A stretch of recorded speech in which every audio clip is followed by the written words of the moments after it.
जाम जिल्हा परिषद सर्कलमधून संग्राम जामकर निवडणुकीच्या रिंगणात उभे आहेत. संग्राम भैया, तुम्ही जाम सर्कलमधून निवडणुकीत उभे आहात. आम्हाला तुमचा परिचय सांगा. मी संग्राम प्रतापराव जामकर, कैलासवासी रावसाहेबजी जामकर यांचा नातू आणि जिल्हा परिषदेचे उपाध्यक्ष बाळासाहेब जामकर यांचा मी चिरंजीव आहे. गेल्या निवडणुकीमध्ये सुद्धा मी उभा होतो जाम जिल्हा परिषद सर्कल मधूनच, पण काय कारणास्तव माझा पराभव झाला. मी तो स्वीकारला आणि काम करत राहिलो. तुम्ही पराभव झाला त्याच्यानंतर तुम्ही थांबले का का तुम्ही मतदारसंघात फिरले व लोकांशी तुम्ही गाठीभेटी संपर्कात होते का डायरेक्ट निवडणुकीला परत तुम्ही आलात? नाही, पाच नाही, आता 8 वर्ष झालेत. तर या दरम्यान बऱ्याचशा गावांमध्ये आपण संपर्क तसाच ठेवला होता. फक्त गाठीभेटीच म्हणून नाही, पण काय विकासाचे कामही आपण ह्या गावामध्ये केलेले आहेत. जाम पाहिलं आपण तर इथं दोन प्रमुख कुटुंब आहेत, तुम्ही आणि रेंगे. तर मागच्या तुमचा पराभव झाला आणि जाममध्ये तुमचं एक कुटुंबाचं वलय आहे. तुम्हाला राजकारणाचे बालकडू तुमच्या वडिलांकडून भेटले का आजोबाकडून भेटले का तुमचं काय मत आहे याच्यावर? नाही, नक्कीच हे आमच्या परंपरागतच वारसा आहे राजकारणाचा. तर आमच्या आजोबाकडे बघून आम्ही बरंच काही शिकलो, वडिलाकडे बघून आम्ही बरंच काही शिकलो. आणि तुम्ही म्हटले 2 कुटुंब नाही, जाममध्ये 3 कुटुंब आहेत. एक आमचे कल्याणराव काका आहेत, माजी आमदार, त्यांचा सुद्धा प्रभाव चांगला आहे गावात. मग आता जाम सर्कलमध्ये बघितलं तर आता तुम्ही अजितदादांनी राष्ट्रवादी प्रवेश केला. तुम्ही याच्या आधी शिवसेना उभाटामध्ये होते. तुम्ही तिकून इकडं पक्षांतर केला. काय होतं म्हणजे पक्षांतर करायचं काय मजबुरी होती का का लोकांची मागणी होती? तुम्ही पक्षांतर का केला?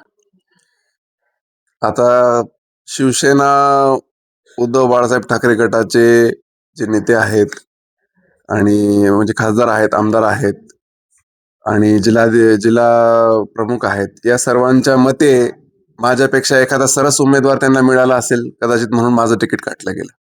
तुमचं तिकीट त्यांनी आधी कापल्यानंतर तुम्ही प्रवेश केला का? हो, ज्यावेळेस मला तिकीट नाही म्हटल्यानंतर मग मी हा निर्णय घेतलेला आहे. म्हणजे संग्राम जामकर एवढे मोठे प्रस्थापित आणि सगळ्या बाबतीत तुम्ही साम दाम दंड सगळ्या क्रायटेरियामध्ये बसता, तरी तो तुमचं तिकीट कापलं उभाटाने.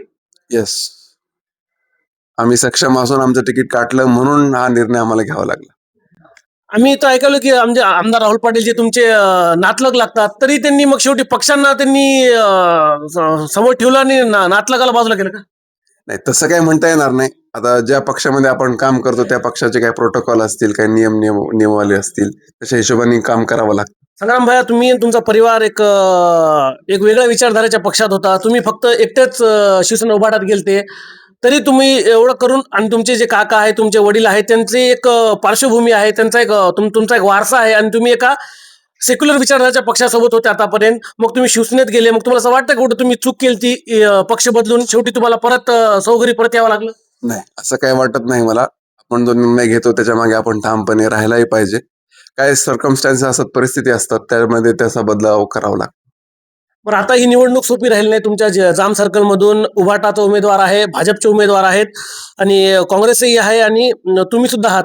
काय वाटतंय ही लढत किती कठीण असणार ही लढत तुमच्यासाठी? नाही, लढत तर चुरशीचीच व्हायला पाहिजे, तेव्हाच तर जिंकून येण्याचा आनंद मिळेल.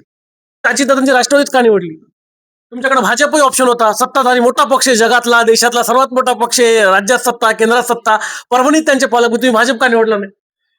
थोडंफार आपण जसं तुम्ही म्हटले ह्याच्या आधी की तुम्ही एका सेक्युलर बॅकग्राऊंड मध्ये येतात, त्यामुळे राष्ट्रवादी हा पर्याय व्यवस्थित वाटला. जे जुने आमदार होते राहुल पाटील हे तुमच्या जवळचेच आहेत आणि रनिंगचे जे आमदार राजेश विट्टेकर हेही तुमच्या जवळचे आहेत. मग त्या त्या हिशोबाने तुम्ही अजितदादा राष्ट्रवादी निवडली का? तसंही म्हणता येईल. काय अडचण त्याच्यामध्ये, पण काय अडचण नाही, इकडे आणि तिकडे दोन्हीकडे पण. जाम सर्कल मधले असे कोणते मुद्दे आहेत असे तुम्हाला वाटते की ते त्या मुद्द्यावर काम करणं गरजेचं होतं व मागील पंचवार्षिकमध्ये त्या मुद्द्यावर कामं झाले नाही? तुम्ही जर पाहताल जाम गाव जे आहे त्यामध्ये मी सतत आता 5 ते 7 वर्ष झालं काम करतोय. ग्रामपंचायत तुमचीच आहे ना? माझीच आहे, सोसायटी माझीच आहे, ग्रामपंचायती माझीच आहे. आणि पद नसताना मी जवळपास जाममध्ये आज एक 8 ते 10 कोटी रुपयाचे विकास कामं मी या ठिकाणी केलेले आहेत. त्याचबरोबर बाबुळगाव असेल तिथे 2-1 कोटी रुपये आपण टाकले आहेत. मांडाखळी असेल तिथे 5-50 लाख टाकले आहेत. आर्वी असेल तिथे काही कामं आपण टाकलेले आहेत. तर पद नसताना मी जर एवढे कामं करू शकतो तर लोकांनी माझ्यावर विश्वास ठेवून मला एकदा संधी देऊन बघावी, एवढी माझी विनंती. जाम सर्कल मध्ये तुम्हाला काय वाटतं हे ज्वलंत मुद्दे आहेत असे कोणते 1-2 मुद्दे माहिती आहेत? जाम सर्कल मध्ये काय आहेत? नाही, विकासाचे मुद्दे म्हणजे हेच असतात का, असं ग्रामीण भागामध्ये दळणवळणचे रस्ते असतात, शेत रस्त्यांचा एक प्रश्न असतो, पाणी पुरवठ्याचा एक प्रश्न असतो, याच्या पलीकडे थोडेफार लाईटचे प्रश्न असतात. याच्या पलीकडे कुठला मुद्दा विकासाच्या आड येईल असं मला वाटतं. या निवडणुकीत तुम्ही अशा मला 3 मुद्दे सांगा की तुम्ही निवडून आल्यावर ते तुम्ही कामे प्रामुख्याने तुमच्या सर्कलमध्ये करणार आहात. मूलभूत सोयी सुविधा झाल्या पाहिजेत हे माझं विजन मध्ये सुद्धा आहे आणि मी हे जामपासून सुरुवातही केलेलं आहे. त्यामुळे मूलभूत सोयी सुविधामध्ये रस्ते झाले, लाईट झाले, नाल्या झाले, सांडपाणी व्यवस्थापन झालं आणि मुख्य बाजारपेठ त्यांच्या शेतमालाला भाव मिळेल असं मार्केट कमिटी मार्फतही आपल्याला काय करता येईल हे आम्ही प्रयत्न करू.